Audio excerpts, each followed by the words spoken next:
Okay, so we're going to, Jerry Logan again. We're going to talk about uh, marriage and families. Again, this is for the introduction to sociology course, whether it's Sociology 101 or Sociology 1100. I kind of want to get into some definitions, basic concepts, and about cross culturally what a family is. Again, it's a social institution. It's found in all societies, despite whatever society it is. There is a form of a family, despite whatever culture it is. Uh, the family unites people in cooperative groups to care for one another, including the children that you have. Remember, marriage is considered as a legal relationship, usually involving economic cooperation, sexual activity, and childbearing.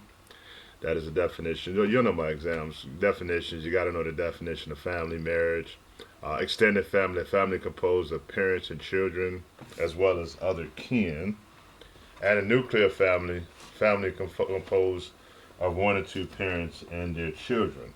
So, for definition, extended family is the parents and their children. You got other relatives, uncles, aunts, play cousins, whatever it may be.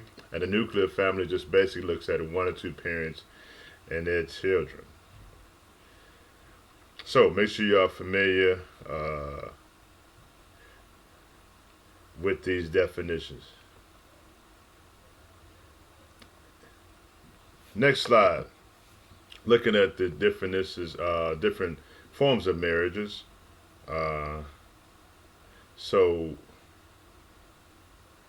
one of the things is endogamy.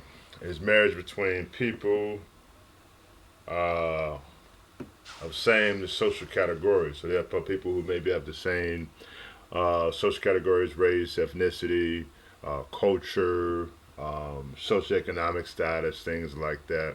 So it's kind of married within their own group. And exogamy, so it's like endogamy. Exogamy is marriage between people of the different social categories. So it's exactly the opposite. So I look at the en as in, inside, exogamy, like outside. That's the easiest way for me to remember that one. So I would just tell students make sure that you are familiar with endogamy, exogamy for the exam purposes. Monogamy, of course, that's marriage that unites the two partners. And polygamy is different marriages. A marriage where unites a person with two or more spouses. There's polygamy, marriage that unites one man and two or more women. So different cultures. Remember, we're not practicing ethnocentrism. There are different cultures where a man is allowed to have more than one wife. I actually had a student who stated his uncle had more than one wife in Africa, and basically he had a um, was able to witness that, based upon the culture that he was in. So also polyandry, which is very rare, that a woman has more than one husband. So I'm sure it exists. I'm not sure exactly. So be familiar with all these definition terms. Residential patterns basically is a petro locality, a residential pattern in which a married couple lives with or near the husband's family. Matro locality is a residential pattern in which a married couple lives with or near the wife's family. So I mean, when I look at that, just sometimes there are different cultures that say, hey, we have to bring my mother in or bring my father in. So there are a lot of cultures and families across the world who have their belief systems like, well, we're going to live with the family members. Also, the family members are going to live with them, but also you're living near your husband or your wife's family. Neo-locality, married couple lives apart from both sets of parents. So sometimes it's a good thing when you all start having kids. I'm not trying to put it off on us parents, but I mean, sometimes younger people find homes. I've been watching House Hunters and stuff like that on TV, and a lot of younger people are buying homes uh, close to the location of their parents.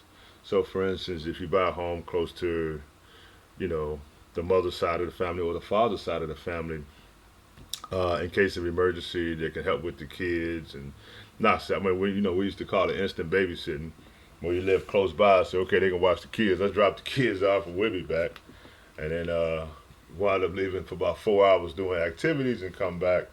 But a lot of times it can be beneficial by living close to the family members.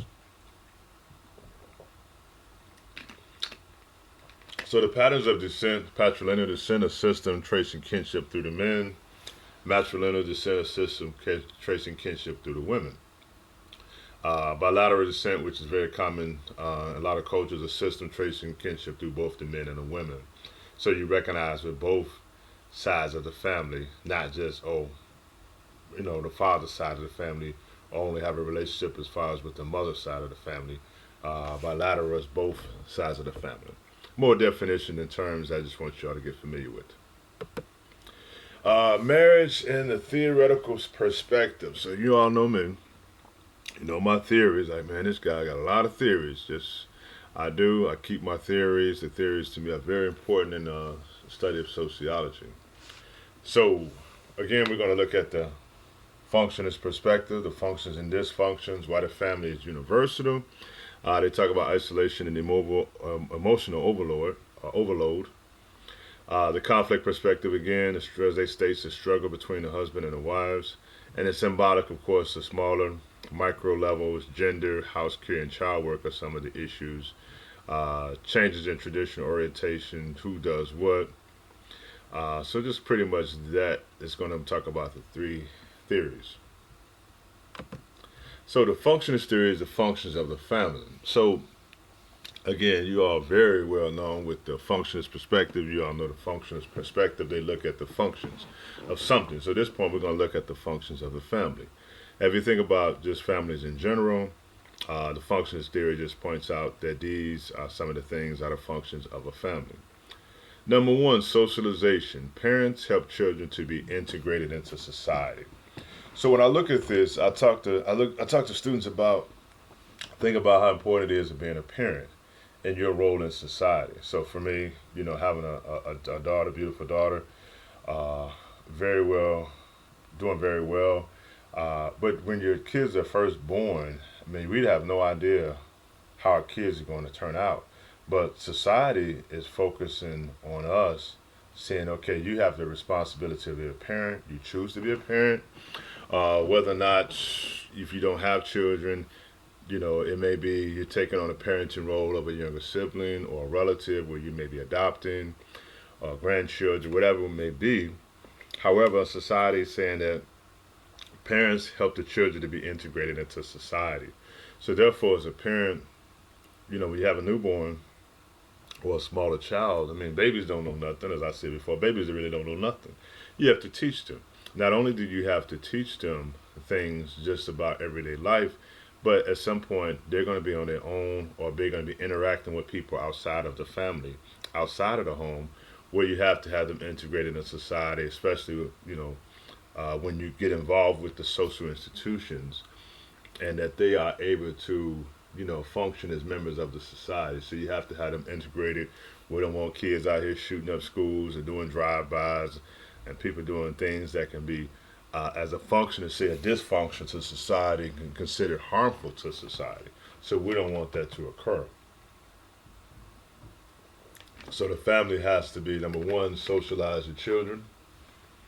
The second thing is regulation of sexual activity. Of course, they want you to maintain kinship organization. So regulation of sexual activity, as I talked about in my other PowerPoint presentation of the chapter 12, gender, sex, and sexuality. The functions perspective on that piece, stating that what is considered functional for society in order to maintain relative standing into society, what they consider proper male and as male and female relationships, or being a two-parent married household. So in this particular instance, when I look at regulation of sexual activity, maintaining kinship organization takes more of a role of making sure that everybody know who is who. So in some cultures, there is maybe things are practiced differently, but maintaining kinship organization, saying, hey, this is your sister, this is your cousin, this is your other relative, so therefore we're not to be involved with them, in a relationship. So we're maintaining kinship organizations, stating that, okay, this is the aunt, whatever your family member roles are, they are being established and they're identified. And, we're making sure that we're staying in that path of not, dating family members. Number three, social placement. Parents pass on their social identity to their children. Of course, you have to, we talked about this before in socialization, that you have to socialize your kids to be a part of the culture and a part of the family. So their social identity of a parent. So if you are a parent or you're about to become a parent, one of the biggest things is that whatever the culture of the family is, you tend to pass that on.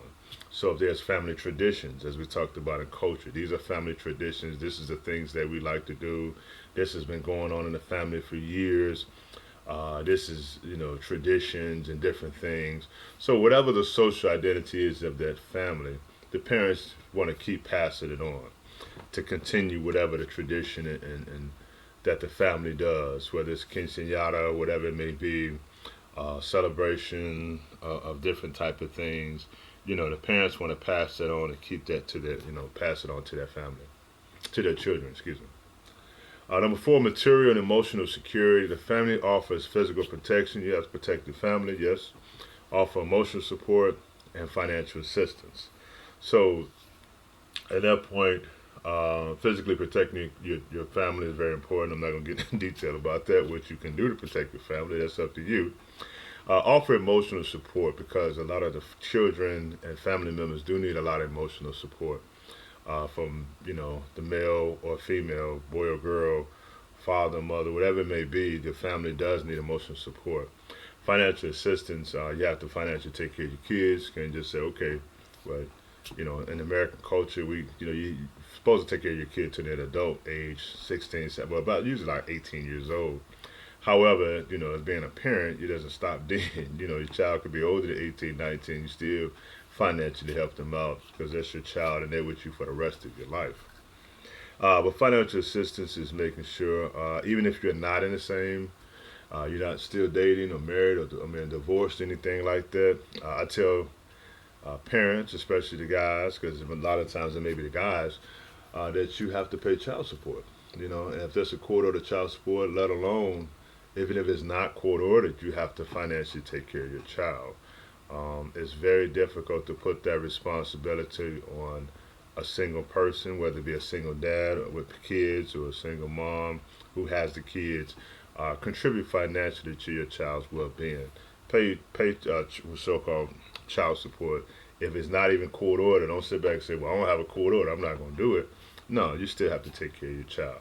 And that's just the responsibility that you have. Child support is not kryptonite. It's not going to kill you. Maybe a stress will if you let it, but at the same time, just a court order. But when you have a child, you have to take care of your child financially. And it's not fair, in my opinion, to one person financially take care of the other child while you riding on 22s out there, 24s on an SUV or a sports car, and this baby need Pampers. So I always encourage my students, look at the cost of childcare every week, the cost of Pampers, look at the cost of everything that a child takes, and see how much you pay per thousand a month. Let alone you have to continue. It's not like, oh, okay, I paid last month, so I'm good. Oh, I'll double up next time. It's not a game when you're taking care of a child. Financially is the responsibility. And gentlemen, I see this happen a lot of times. If they're watching their kids, they call them and say, man, what you doing, man? I'm over here babysitting. Babysitting who? My kids. Man, you are never babysitting your kids. That is your responsibility. So some guys is like, man, I'm over here babysitting my kids. How do you babysitting your kids? These are your kids. So with parents, mothers or father, never say I'm sitting here babysitting my kids. These are your kids. You ain't babysitting nobody kids. Take care of your kids and offer all the protection, emotional support, and definitely the financial assistance, all of the above, from the functionist point of view. Also, more or less the functionist point of view, studies groups of people, organizations, and society, and looks for the events or other things that hold that group together. The question that fits this theory is, what are the consequences of marriage for the operation of society? By looking at the consequences of marriage, the structural functions are looking at the most significant functions that hold a marriage together and make it work. There are many functions that hold together marriage, but structural functions study marriage from a macro or broad perspective. This lets them focus not on the less common functions that affect some marriages, but on the biggest, most important functions that affect nearly every marriage. So these are some of the questions as uh, people can look at. What are the consequences of marriage for the operation of society? What are the most significant functions that hold a marriage together and make it work? One of the things earlier in chapter 1, I talked to students about the functions and dysfunctions of a marriage. And as a reminder, I said, man, when you working together, let's say going back into an agricultural society where you have the husband and wife working together on a farm. So we're out there farming, they got the boys, got the girls, they got the kids out there, and they're working together. I remember industrialization came where, of course, going back to my chapter 1 is, it takes just say if the husband, okay, I got to go to the city, they build these big factories and stuff like that, so now I got to go to the city. And I'll be gone for a couple of weeks, I got to get some money. So therefore, the family is a dysfunction because now they're not functioning together as they usually do. So he's outside the home and he's gone for a period of time and they don't have that tight knit as usual. Some of the things also, when they look at the consequences of marriage for the operation of society, is that when you have two parents, especially if they're both working, she's at work, he's at work. So going 9 to 5, Monday through Friday, just say they're gone for hours. They're not with the kids. They come home, make dinner, do homework for the kids, not for the kids, help them with their homework. Also, there's less time as the functioning together as they used to. So if some couples now they do have stay-at-home jobs where hey they have the office space. I've seen families where they have the family room or the living room and here's her office and here's his office and they working together, which they consider could be functional for society. I know some of y'all out there going, man, I got to get a break. I got to get away from that person. However, just with the functionist point of view is that, there are certain dysfunctions they feel they can do. Because we talk about marriage and families now. So with marriage, these are certain dysfunctions of marriage if the couples are not around each other. If he has a job where he's traveling out and he's always gone or she always gone, and he wants to do this and this. If they're not functioning together, that can be a dysfunction in a marriage. There are many functions that hold together marriage, but structural functions study marriage from a macro broad perspective. So that's again, they focus not on the less common functions that affect some marriages, but on the biggest, most important functions that affect nearly every marriage. Conflict perspective in a feminist theory, inequality in the family. Now remember, property and inheritance. Historically, and I don't know, depends on the family, they identify heirs so that they can hand down property to their sons. So a lot of times if the son is next in line to receive the property, he's a boy, my son, I need an inheritance of a son so I can pass this down to my son. There was a big thing about that, and I don't know how it is today in people's families. But families does concentrate wealth and reproduce the class structure in each new generation, putting more emphasis on this boy, my son should have everything. He should be in charge, and he receives all the property. Patriarchy, they say the feminists link the family to patriarchy. Families therefore transform women into the sexual and economic property of men. So therefore, if you go back years ago where some of the women have been socialized, okay, to be a housewife and to, take care of the family and things like that. Race and ethnicity, race and ethnic categories persist over generations because they say most people marry others like themselves. So a lot of generations is same race, same cultural, same ethnicity that continues on where people continue to marry people like themselves. More about the conflict theory states the differences in people and the disputes and problems are caused by this. Conflict theory is also studied from a macro broad perspective, looking at the major trends of different ethnic groups, roles, and acceptance into society. The question that fits the conflict theory is how does marriage benefit women and men unequally? When this theory is applied, men are viewed, so-called, as superior to women. This creates conflict because the men are trying to maintain their power and the women are attempting to seize more power, according to the conflict perspective. By studying the benefits that men and women receive from marriage, they are actually comparing men and women. They can see the major conflicts this causes in a marriage. I've been married before. In my opinion, I know who has the power in the marriage. It wasn't me. However, when we look at the biggest thing is, and my suggestion for people, because I'm a little bit older than a lot of students, that conflict, and it goes back to the psychoanalytic theories and the sex role theories I talked about in the last chapter. This is the expectation of what the man's supposed to do based upon how you've been socialized and things like that. Or this is the expectation of what the woman's supposed to do, how you've been socialized and things like that. So therefore, your expectation of marriage is you're supposed to do this and you're supposed to do this. And a lot of times that can cause conflict because some men believe, and if they've watched their fathers or they watch the men in their lives who are in control of the marriage, and they like, well, I'm the man of the house, and it's supposed to be this. I run the house, and they try to rule with an iron fist. And some women have been brought up differently, where they've seen their mothers as doing very well and not being subjected to having less power in the home, but the women actually running the household, and the men like, okay, cool. And that's the conversation I think when it comes to marriage and families is that they, before you settle down with somebody, in my opinion, you need to understand what direction and what's their history, what's their family like, what did you know about that person, and what direction do they perceive things to be. I know some people tell you whatever you want to hear. That's fine, but take your time, in my opinion, get to know them and figure out and just have an honest discussion and say, hey, if the guy feel like, well, I'm in charge and I'm the man, and you supposed to do this and you supposed to do that, it's a question mark, And of course, if my daughter decides to get married, but no matter what she decides to do or who she decides to marry, I still want to talk to that person.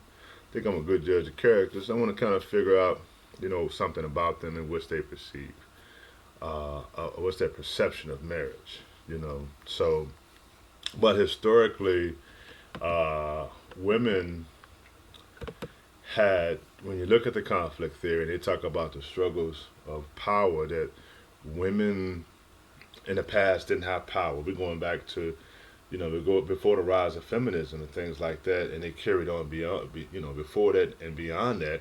But women who were seeking not so much to gain power, but just to be treated equally.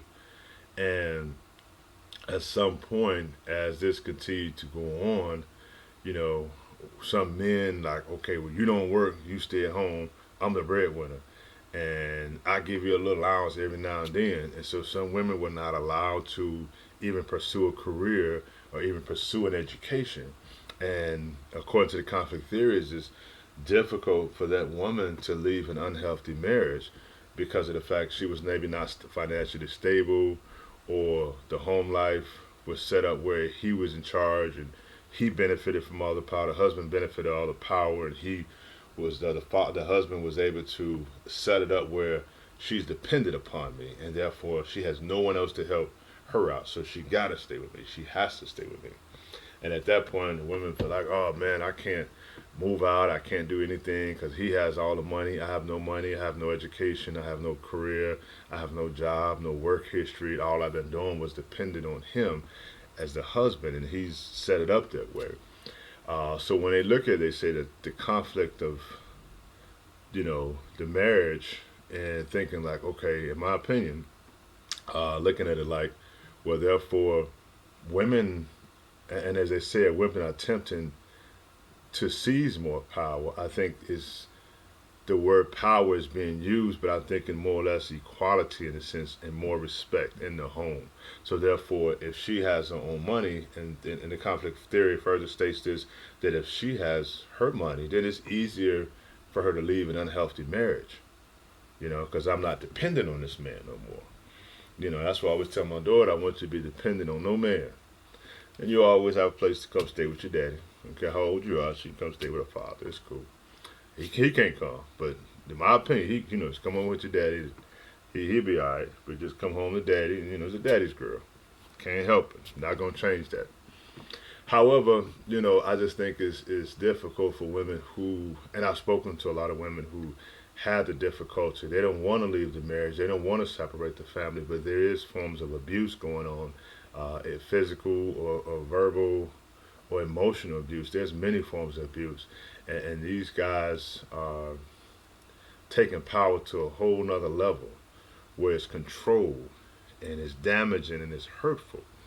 And in my opinion, that causes a conflict in the marriage. And they say, how does marriage benefit women and men unequally?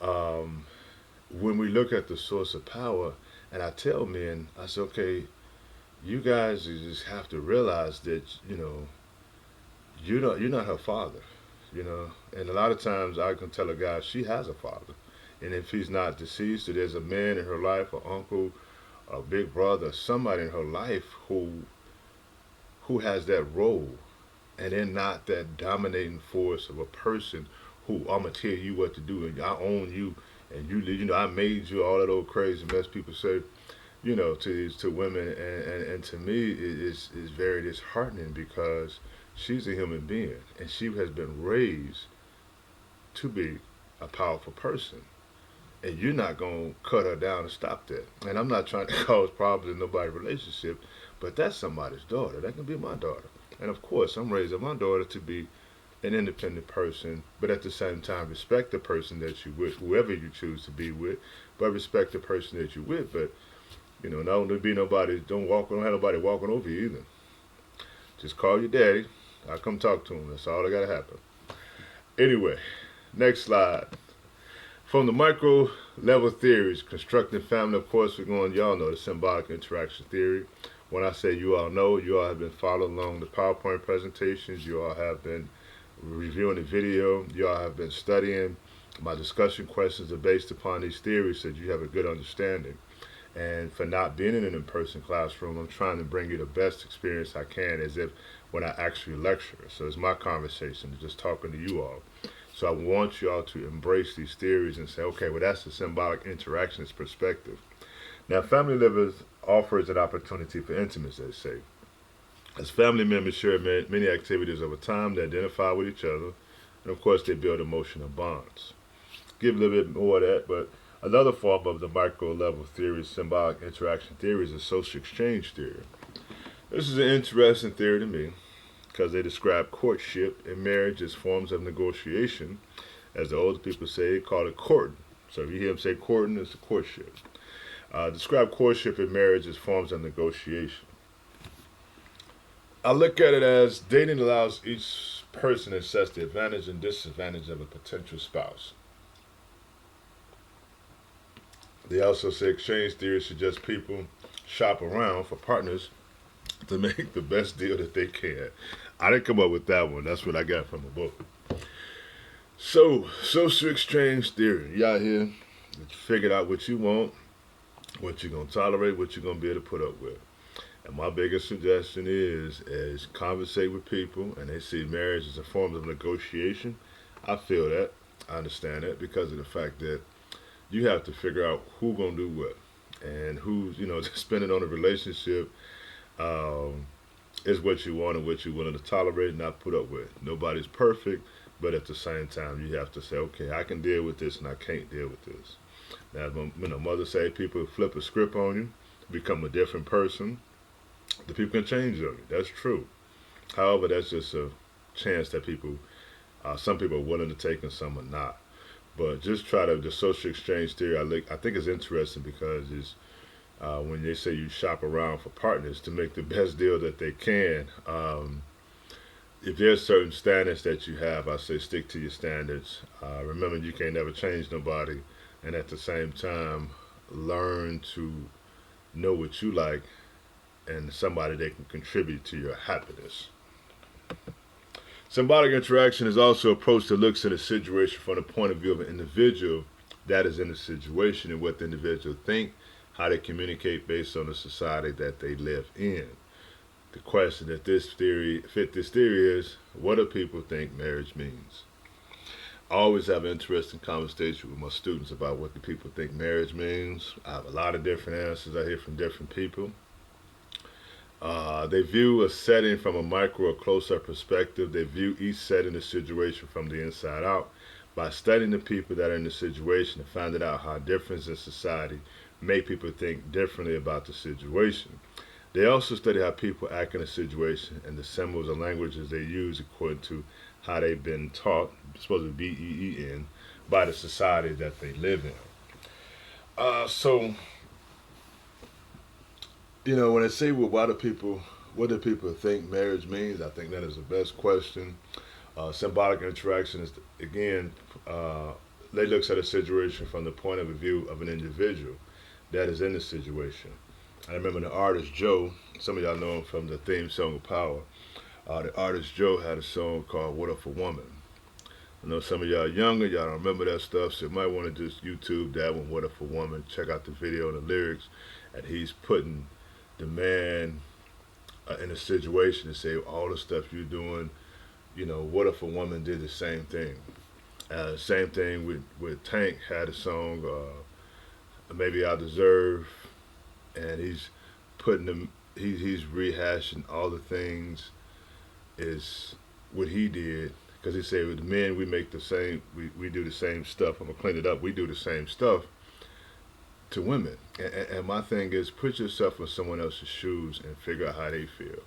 So kind of check them out, Joe, Tank, old school type of stuff, R&B, and just get a feel for that as far as this is a good scenario, because if men were to think about how they treat people, and even women, it can be vice versa. I ain't gonna just jump on the men. It can be the women too. But from being a guy, I talk to the guys and talk to the brothers and say, hey man, look, you got to put it from a point of view as an adult, and say, hey, in a situation, does that make sense? You done went out to the club and this happened. I'm like, man, they don't believe that, because you don't make no sense what you're saying. So stop doing the stuff. Come on in at a reasonable time. Oh, my car stopped. Okay.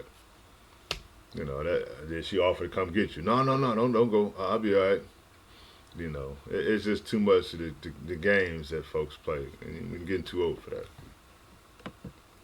Stages of family life, courtship, one of the things of arranged marriages. They are alliances between two extended families of similar social standing, and usually involves an exchange not just of the kids, not like they exchanging the kids, but it also of wealth and favors.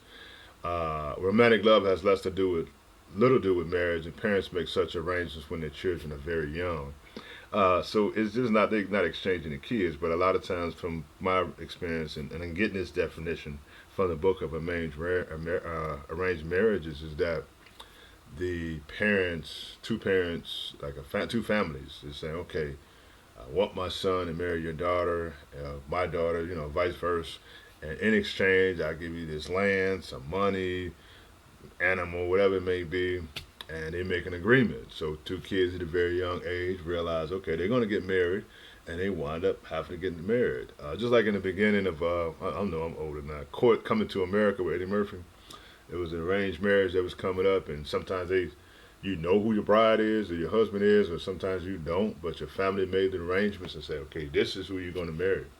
And I actually, came across, I had a student who actually was in an arranged marriage, and she explained to the class, how she had known that this was going to be her husband at a very young age as a teen, and they had been married for 28 years. They got married at, about 18, 19 years old. They didn't get married 12 or 13, but when they became adults, they got married. But at the same time, they had still been married for 20-some years. So that is an arranged marriage. After industrialization, of course, nowadays, marriage is delayed until young people, they complete going to school, build their financial security, needed to live apart from their parents, and gain experience, needed to select a suitable partner. So for those who are married, you all understand. For those who are planning to get married, you all understand. For those who are not married, and some of my students is 19, like, oh no, I ain't thinking about it, I can't do it. And then 10 years later, you up and shopping for a ring. And stuff like that happen. Life course is very interesting. So, next slide, romantic love. Affection and sexual passion for another person as the basis for marriage. And number two, because feelings change over time, romantic love is a less stable foundation for marriage than social and economic considerations, which is one reason the divorce rate is higher in the U.S. than in nations in which culture is a stronger guide in the choice of a marriage partner. Monogamy, remembered as marriage between people with the same social characteristics. So this is based upon romantic love. People do change, feelings change over time.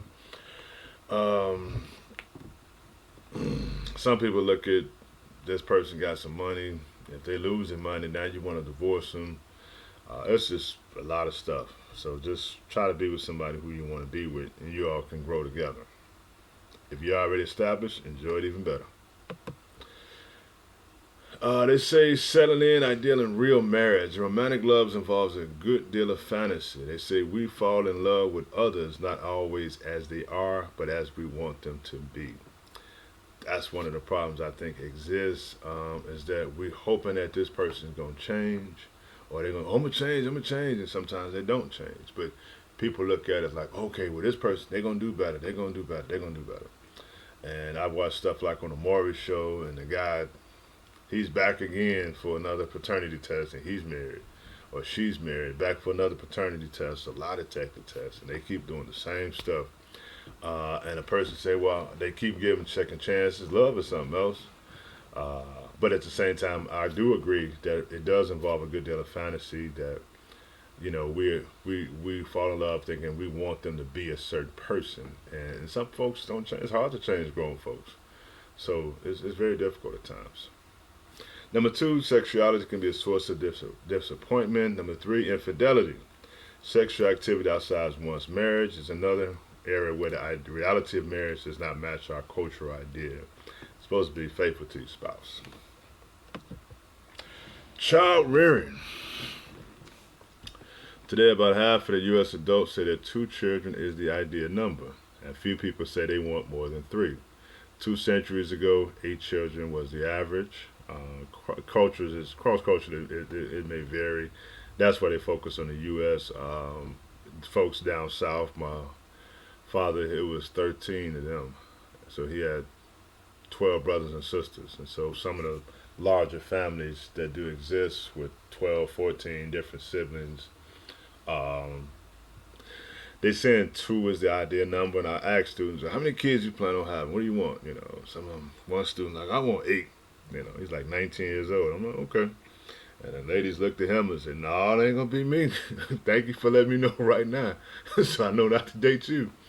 It's just kind of funny when I have this conversation with my students and stuff like that, and that's why I say, um, it's very, being a father or being a parent is a beautiful thing, and whatever you choose to do, that's up to you. But they're just showing that how important number 2 is. Parenting is very expensive and always a lifelong commitment. I don't care how old they get. I still see, some of my boys, their mama like, oh, that's my baby. I'm like, he has a great beard. 50 years old with a great beard. That's still my baby. So it's a lifelong commitment. You're always going to have your kids in your life. We stay healthy and people still here. So parenting is expensive. I don't want to go through the whole thing. I tell people to do the math and how much stuff costs. And then I also explain to them that it's a 2-parent household thing as well, So therefore, if for whatever reason, if one person is not working, and I tell the guys, and I'm just, the guys, or whatever couple, if it's the same sex couple, if a woman has to go on maternity leave, be respectful. That she has to heal, not just physically, medical purposes, but emotionally, because that's a lot of things you're going. I've never had a baby before, but I've known people who have babies, and this is a lot going on, as far as just being respectful and understanding that I had a guy one time, he was trying to rush his wife back to work. Like, well, you just had a baby a month ago. Time for you to go back to work to pay these bills. I'm like, bro, hold on, man, chill. I like, she would still have medical complications. She's adjusting. I mean, and I just tell people that, they're in a two as a family. I mean, not, you have to be married, but as a family, if she get off on maternity leave, don't rush her back to work. And sometimes you have to reach in your wallet at a purse and just say, hey, I'm going to help out my partner because of the fact that they need some time. I know people take 6 months off from work, a year off from work to heal and get themselves together. So be prepared if you do have children, understanding that, put a little money to the side. Say always save money. But in the case that this person cannot work for whatever, if she can't work for a period of time, we're not trying to rush her back to work just because we got to pay bills. Let her heal, a bond with the child, make sure your baby's healthy, and just if she needs some time off, allow her some time off, and just it's a two parent thing. Not even if you married, just a two parent thing. And keep in mind, if you don't know how much expensive babies can get, go in there and price some Pampers. Babies can go to diapers, I don't know, 8, 10 in a day. And price the boxes, how many you need. Kids grow every month. Them new Jordans that you bought that 2-month-old, he or she can't fit it 4 months later. So just be reasonable with it, understanding that kids is a lifetime commitment, which is a beautiful thing, but yes, they are very expensive.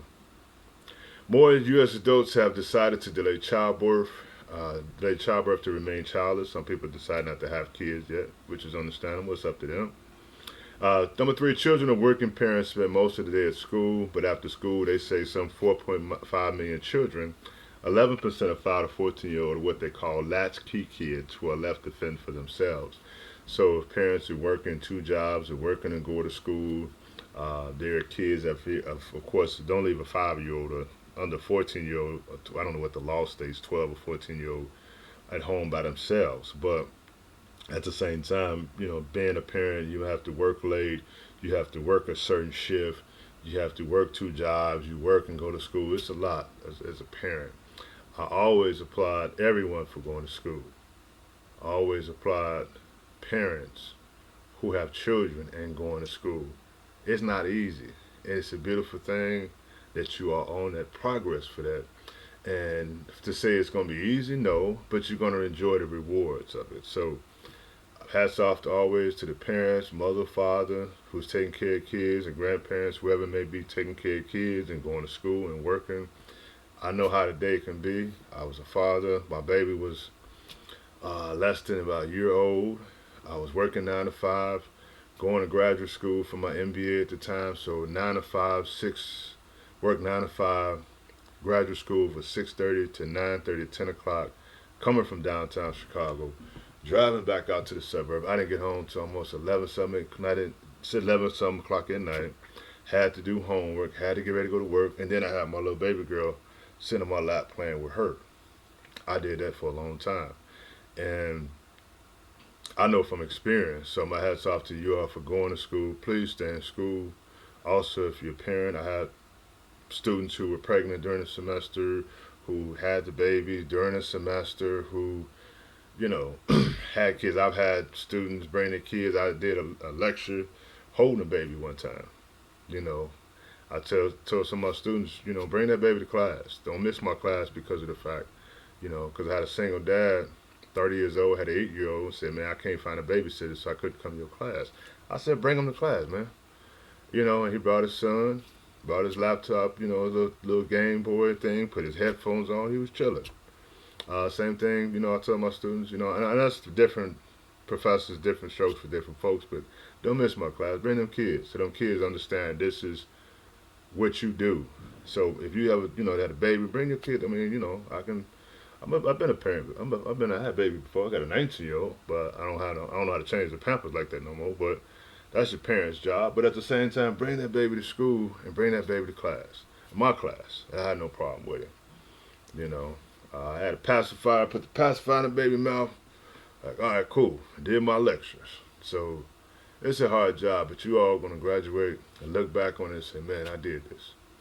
Number 4, traditions in the family values debate charge that many mothers work at the expense of their children who receive less parenting. My mother worked 2 jobs my senior year in high school, and I remember I was 17 years old, and there were some days I didn't see her because I worked too. I had to go to school, then I would drive out to Evanston Hospital from the south side of Chicago at Lindblom, so I would leave Lindblom on 61st and Walcott, then I would go take the train out to Evanston, work 5 hours, catch the train back, all the way back to 87th Street, south side Chicago. Um, by the time I get home, my mother was asleep or she was at work. Then I go study, and by the time I get up in the morning, she was gone. So I mean, it was a couple of days I didn't even see her. During the week I didn't see her, but she was working hard to take care of me and my brothers. So I understand that part. Many mothers work at the expense of their children. They say they receive less parenting, but at the same time, grown folks, parents got to do what they got to do. So, but it's also having a good support system of neighbors, other family members, and friends like that that can help you out. So, as a student with parents, applaud your your support system. Applaud your support system in the sense that you congratulate them and share your success with them. Because they were there with you the whole time. Next slide. Family life and for family in later life. Interesting. So, what we call the empty nest. Departure of children leaving the home as parents are adjusting to an empty home with no kids. Always interested because my age at 50, I know some people who kids are gone from home. Empty nesters, no kids. They partied for 3 days. Party for 3 days straight at their house. They had a party. They celebrated like, oh, we got no kids at home. And I think they got a weekend party. I'm like, okay, cool, here I come. However, the kids come back for college and stuff like that, which is fine, or they get their own place. You love your kids, but they're empty nesters. Some of them enjoy that. But then you got some parents, they become empty nesters and they miss their kids and they just be like, okay, we have no kids at home. What do we do? And they start bothering the kids, calling the kids, what y'all doing? Like in college somewhere, and tell them to come home for the weekend. Like, leave them alone. Leave them kids alone. He down there in U of I kicking at college. He down there in Northern somewhere kicking. He trying to go to the parties out there. He ain't got time to be coming home every weekend, So a lot of times the empty nesters, you get mixed reactions from experience. I know some parents are celebrating, and then some are very sad because the kids are gone and they bothering the kids all the time trying to bring them back. And when I say kids, forgive me, I say younger, 18, 20 something. That's all young to me. So they borrow, they mess with them and, they get bored.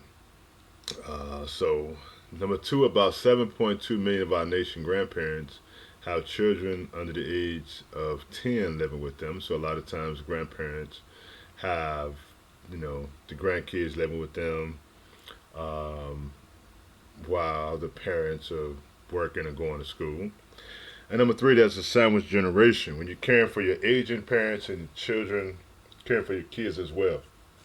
So as an adult, you have a lot of responsibilities. You're taking care of your kids, but also taking care of your parents. So they call it the sandwich generation in between. Taking care of your parents. I always tell people, take care of your parents, and also taking care of your kids. So it's not, life course is unpredictable, but at the same time, I just tell people be prepared for anything that can happen. But stay in school. Social class, U.S. families, class, race, and gender. Social class determines both a family's financial security and its range of opportunities. Number 2, interviewing working class women. This was interesting, I got from a book. 1976 found out that wives thought a good husband, not a regular husband, but a good husband, was one who had a steady job, did not drink too much, and was not violent. It's a good thing to have a steady job. Never be violent, and try not to drink too much. Number three, what women and men think they can hope for in a marriage and what they end up with is linked to their social classes, they state. And they say number four, 64% of college-educated adults in the U.S. were married compared to only 48% of those who were not college graduates. It's funny, the majority of people that I know are married, like in my age group, they married somebody from college or high school. And I think that the college, they so-called college-educated adults, is because they probably look for that type of person. So, okay, I went to college with her, went to college with him. They dated in college. They wound up getting married, or they met them in college. They have the same goals and things like that. And they looking at the salaries and say, okay, well, you make this, and we can put this together. We can live good. It's different things. So, you never know. Never know who, how things are gonna turn out. But get that degree. Gender. Most people, I got this, and this is not me, this is something I picked up. Most people still expect their husbands to be older and taller than their wives and to have more important, better paid jobs. I don't know where that taller stuff come in. I'm 6'1", but however, I don't know. They say they want this is just traditionally, I guess they looked at this as a way that is an older guy, not too much older, I'm not saying granddaddy, and a young girl, no, not sugar daddies, no, I'm just saying a splendid daddies are the other one.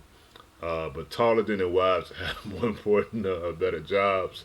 In this sense, I guess they look at a traditional point of view. Now it's a little bit different because a lot of women got better paying jobs than the men out there. So, number two, married women, they say actually have poor mental health. Don't stress your wife out. If she got poor mental health, she might have been okay until she met you. I don't know. But don't stress her out, which is very important that you don't affect her mental health. And less happiness and more passive attitudes towards life than single women. Ladies that plan on getting married, do not let number two discourage you. It just don't get nobody who will make you unhappy and don't suffer from poor mental health. Number three, they said married men generally live longer and mentally better off and report being happier overall than a single man. Just gotta pull this information up. Some men, and forgive me, but some men need structure in their life. And I understand when they say married men mentally better off and report being happier than they were single. They live longer because not partying like they used to. They're eating healthy. They're eating vegetables instead of beer and pizza all night. They living healthier, eating good. And some guys, I'm not saying all guys, and I'm just looking back in the day, a lot of my guy friends who were single and now they married, and I'm like, wow, marriage life has really done you a favor. You've changed a whole lot. They like, oh, I don't do like I used to. I'm like, good. So I can see that happening as well. And number four, marriage could be helpful for women if husbands did not dominate their wives, never that, and expect them to do almost all the housework. Men can do housework too. And I used to sit back and say, okay, well, men can wash dishes. And if you don't like washing dishes sometimes, just get you some paper plates and them red Solo cups and just use that. Don't rinse them out again and put it back in the sink. Just, you get them at the dollar store, $2 store, at the dollar store and get them cheap. However, I just tell the men is like, you know what? You can do some housework besides just taking out the garbage and cutting the grass and shoveling. It's okay. Pick up a mop and a broom and wash them dishes. It's okay. So I just think that certain guys have the mistake of just expecting women to do all the housework because she works. Two, or she just don't. It's not her responsibility to do all that all the time. You can share the housework, gentlemen. Conflict theory. Let's talk about divorce, which is a very hopefully no one ever gets divorced. If you all plan on getting married, I hope you all do not get divorced. I hope you all have very happy marriages and relationships where you don't have to get a divorce. However, when you talk about marriage and families, I do have to bring up divorce. Conflict theory proposes stages that manifest themselves during divorce. First is the prior condition stage, reflects events that led up to the divorce. These conditions can include financial issues, marital discord, or infidelity. So then the conflict theory, I need you all to know this. Like the rest of this stuff is exam, of course. Y'all know my exams is going to be the theories.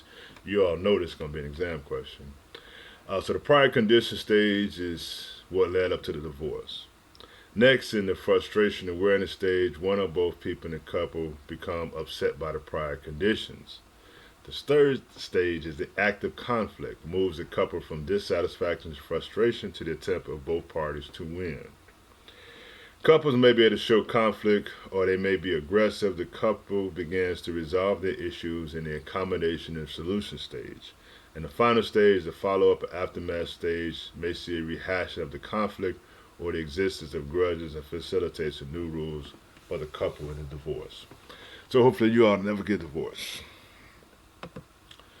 Now, transitions and problems in family life, divorce, talk a little bit more about that. 90% of the people who have reached the age of 40 have some point been married. So some of y'all are not 40, somebody gonna marry you, or you gonna accept somebody's marriage proposal. 20% of marriages end in separation or divorce within 5 years. The U.S. divorce rate has tripled over the last century, and here are the causes of a high U.S. divorce rate. Individualism is on the rise. We have become more individualistic and more concerned about personal happiness and earning income than about the well-being of our partners and children. Do not get caught up in your job and your business and making money when you neglect your spouse and your kids or your partner, whatever it may be. Don't get caught up in everything about you. You ask me personally, your kids and your spouse. Well, me being a guy, being a guy, I would say your woman and your wife come first, and your kids come first. So while you out here trying to, stunt, getting this new car, make sure she got a nice car, and if she happy with her car, let her drive your car sometimes. It's okay. Make sure your kids are straight too. So don't go out and just buy that new PS5 and don't take care of your responsibilities at the house. That PS5 can wait. And there's nothing wrong with the PS4. My PS4 still works good, so nothing wrong with that. So don't go out and buy stuff if you're not taking care of your family. Romantic love fades away. Relationships may fail as sexual passion fades. Many people enter marriage in favor of a new relationship that promises renewed excitement and romance. Some people call that the side piece. I advise you all don't, be faithful in your marriage. Because sometimes that new promise of renewed excitement and romance may not be all that. So just kind of understand if there's some form of counseling or somebody you can talk to, make sure that you all still, have a love interest with each other and not look at this so-called other person and involve that in your marriage. Women are less dependent on men's. Women's increase in participation in the labor force has reduced wives' financial dependence on their husbands. Therefore, women find it easier to leave an unhappy marriage. Many of today's marriages are stressful. Jobs leave less time and energy for family life. This makes raising children harder than ever. These are some of the reasons for the high divorce rate. But like I say, to avoid a divorce, I would just suggest seeking professional help, talking to people. Some people talk to their pastor, people who's been married, support system. Just kind of focus on those things, but definitely not the individualism. Don't have a so-called side piece. Also, men don't be cheap. Help her out, whatever she needs as well. And then try to make time for each other. Have a date night, a Netflix and chill type night, wherever it may be. And then, spending time with the kids. Just have activities and fun things to do as a family, in my opinion. Divorce has become socially acceptable. Divorce can no longer carry the powerful stigma that it had generations ago. Some people said, forget it, I'm getting a divorce. I remember young lady was getting a divorce. She had a party at the club, and she was celebrating, dancing, and having a good time. The ex-husband texted me like, man, how's the party going? And I didn't want to hurt his feelings. I said, it's okay. I didn't want to tell him that they popping bottles, having a good time over there. But I was like, no, it's okay, man. She's, It's a whole other story. Legally, divorce is easy to get. All states allow divorce if a couple simply declares that the marriage has failed. Who gets divorced? At greatest risk of divorce are young spouses, especially those who marry after a brief courtship, who lack money and emotional security. I think that speaks for itself. Some young couples, not just, you got to be ready. Just don't just get married just because. Just don't, okay, we've been together, let's just get married. Or you don't want nobody else to have him or her, so let's just go get married. Um, Financially, I prefer that people focus on financial and try to be stable, but you got to be emotionally mature as well. Number two, the chances of divorce also rise if the couple marries after an unwanted pregnancy or if one or both partners have substance abuse problems.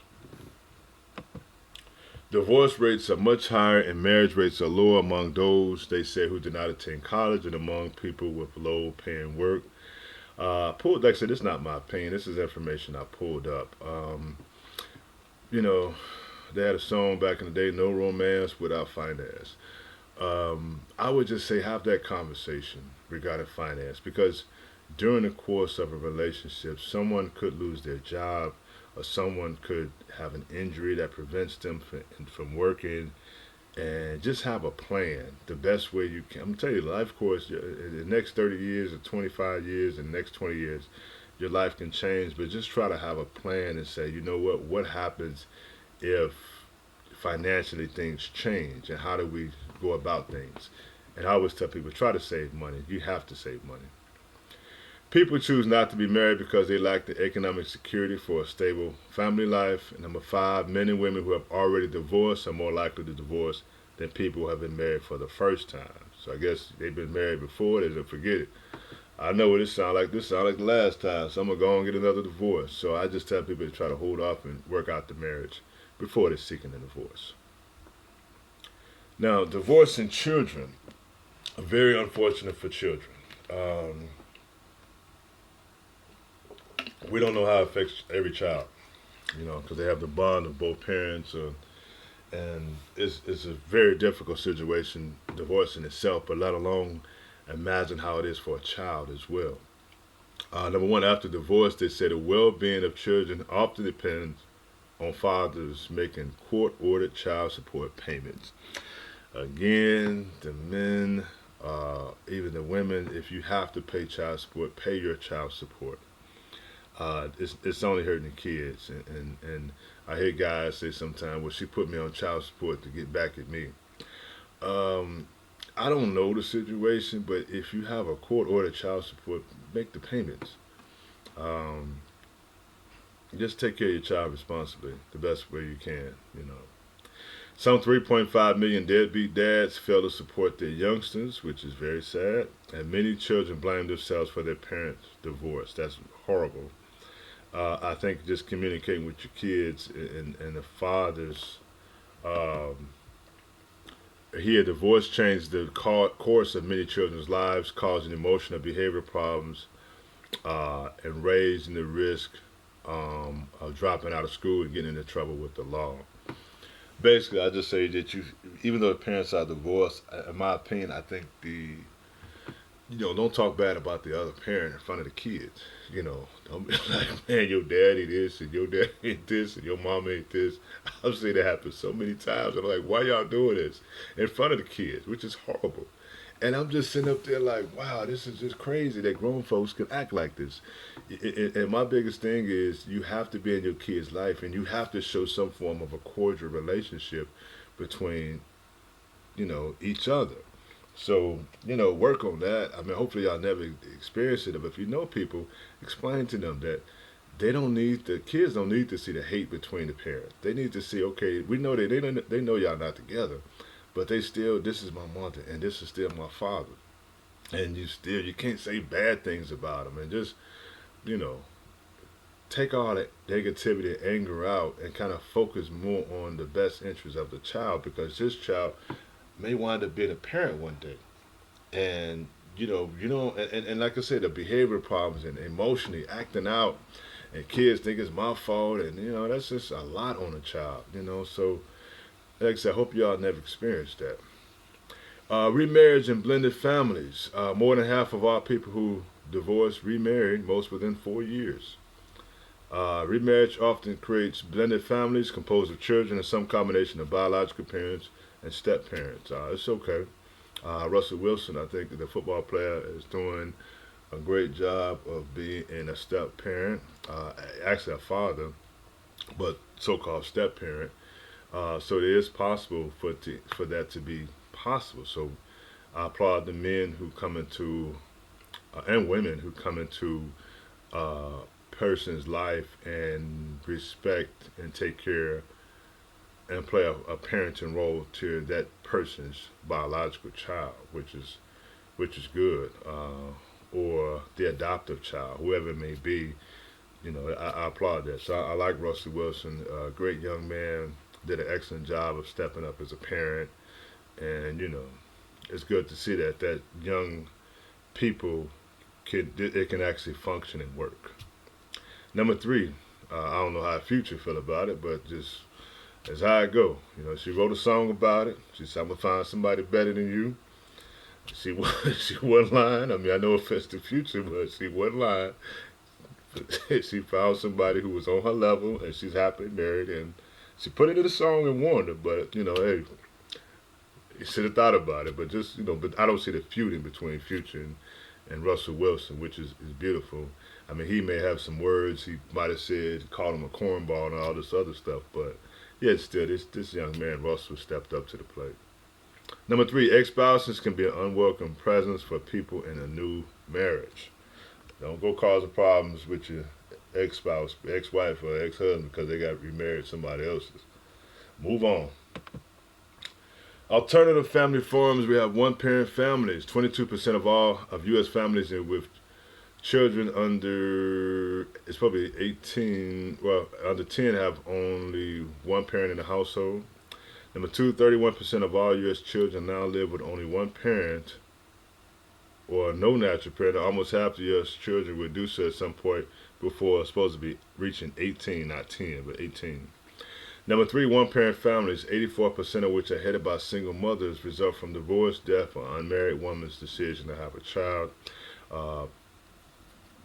One-parent families, single mothers, even single fathers, your kids and yourself can and will be successful. Don't let nobody tell you nothing different. I came from a single parent. My father's always been in my life, but I grew up in a single parent household with a very strong mother who take care of me and my brother. And also, I have younger siblings who she has 4 kids. She did a great job, excellent job. So, as a single mother, so therefore, I'm a result of that. So I applied my success to, a one-parent household, but having, in the household itself. So it is possible. So I don't want anybody, because they would tell her things. Well, your sons ain't gonna be this. They ain't gonna do this. They ain't gonna do that. They ain't gonna be nobody. I don't listen to all that. Never listen to that. I always just wanted to prove and say, hey, you know what? One-parent families, single moms can raise kids and be successful. Single fathers can raise kids and be successful as well. So if you're in that situation, guess what? You and your kids are going to be successful. Trust me on that. So they say poverty raises the odds that a young woman will become a single mother. There are about 1.6 million births to unmarried women each year, and this number represents about 40% of all childbirths in this country. The rate of childbirth to unmarried women in their 30s has increased, and children growing up in single families start out poor. They get less schooling and end up with lower income as adults.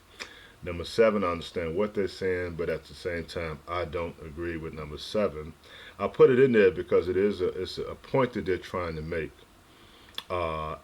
And according to, I didn't want to just leave it out because that's just my personal opinion, but statistically they did some research, and I have to respect the research that they did, saying children growing up in single families start out poor, get less schooling, and end up with lower incomes as adults. However, don't let nothing discourage you. Cohabitation. As the old people said, my grandma used to call it shacking up. So cohabitation is nothing but another form of words saying shacking up. So when grandma was there, don't be shacking up. The sharing of a household by an unmarried couple is shacking up cohabitation. The number of cohabitating couples has increased more than 7 million, they said, in 2014. Cohabitating tends to appeal to more independent individuals as well as those who favor gender equality. And number four, most couples cohabitate no more than a few years. And number five, living together may actually discourage marriage between partners become used to low commitment relationships. So, cohabitation, shacking up, that's your choice. I laugh because I have a conversation with students about cohabitation. I say, well, how long you got to be if you were involved in shacking up or cohabitating? How long does it take for you to get to know somebody? And my students' answers are varied. So just think about that as just a conversation piece with your friends and say, hey, don't put your boyfriend or girlfriend on the spot right now. Say, how long are we gonna be doing this?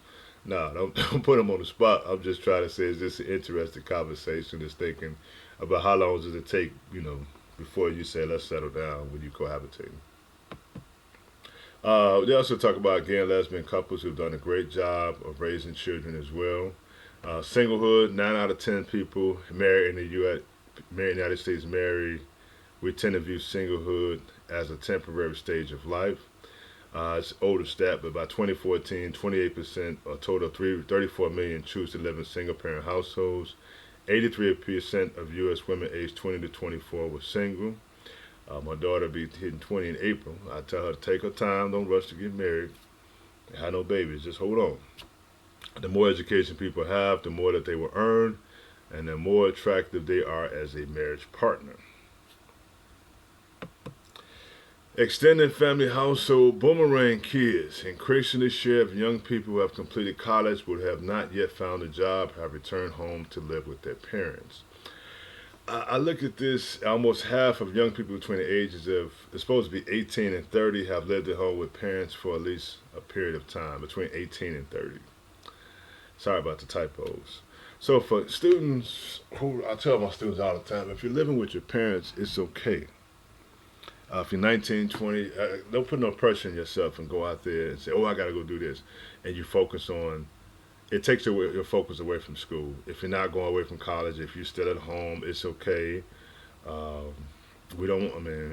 okay. I don't want no kids, young people to stress themselves out saying, oh, I got to move out. I'm 18, I'm 19, I got to move. My friend of mine just got his apartment. No, just take, everybody's situation is different. Just don't be putting your name on the orange juice and saying, Mama, you drank my orange juice.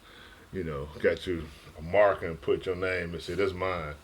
No, don't do that in your parents' house, and then pick up a light bill every now and then if you got, instead of buying a PS4, PS5, pick up a light bill.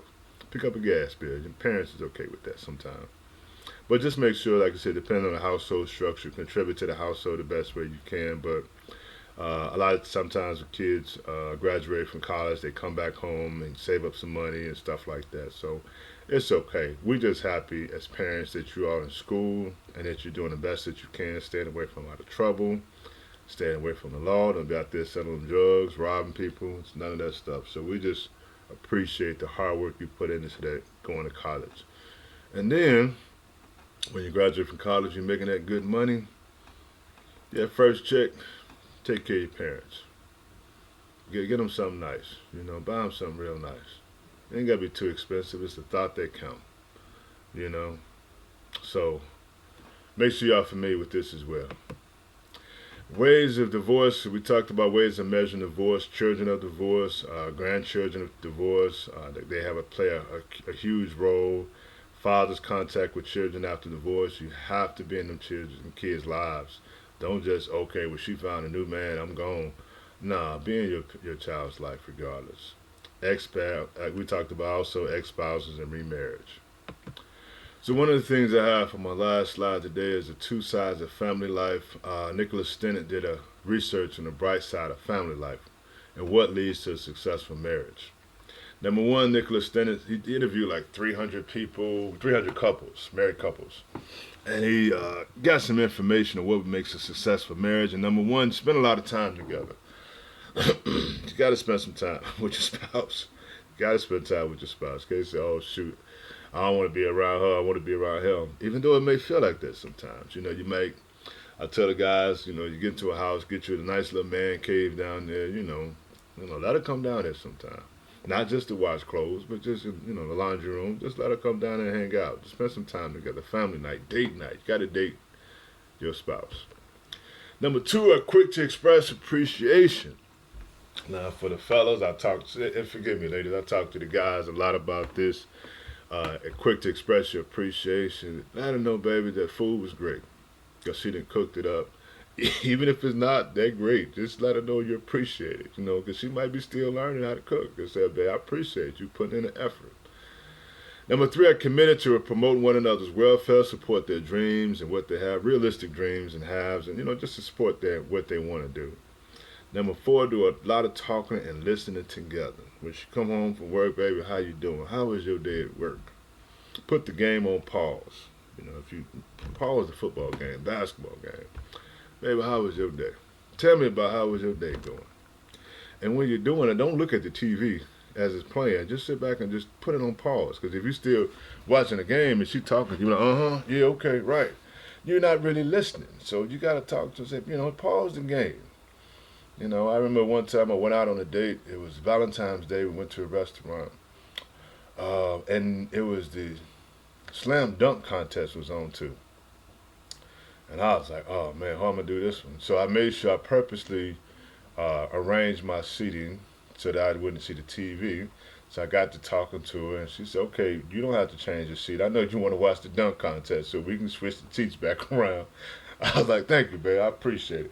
But it was just the opportunity. She knew that I was preparing to listen. So I was like, okay, just turn it back around. Let me watch the dunk contest. But I was listening to her. She was watching it too. So I said, that's cool. But you got to do a lot of talking and listen together. Ask her how her day was. Anything I can do.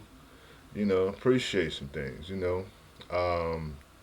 Also, I tell guys is, go back to number 2, quick to express appreciation. Just tell her, if you change your hair first, man, I noticed you changed the color in your hair.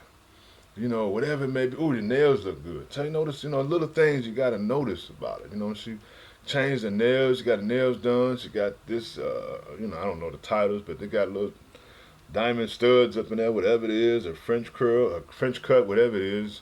And the nails, just make sure you notice the thing. Baby, you change your hairstyle because she come in the house and she looking at you and you like, why she looking at me? You be like, okay, hold on, wait a minute. She changed her hairstyle. Or she did this. She did this. Be very perceptive. And forgive me, ladies, I'm just talking to the guys and ladies, same thing with you guys. But I just tell the guys, just from my experience, just be like, okay, something changed about her, and if she's looking at you, and if you don't know for sure, turn the light on. Just kind of look around a little bit before you open your mouth. Because if you don't notice, a coworker, he noticed everything. So he come in and she was come in. Oh, you didn't change your hair color. He see it a mile away. And the husband, he and the boyfriend ain't said nothing in 2 days. And the coworker picked it up when he came back from vacation. Oh, you got your nails done. He know everything. So fellas, always keep in mind to be appreciation, say thank you, and notice the positive things about her, and in a positive manner, compliments.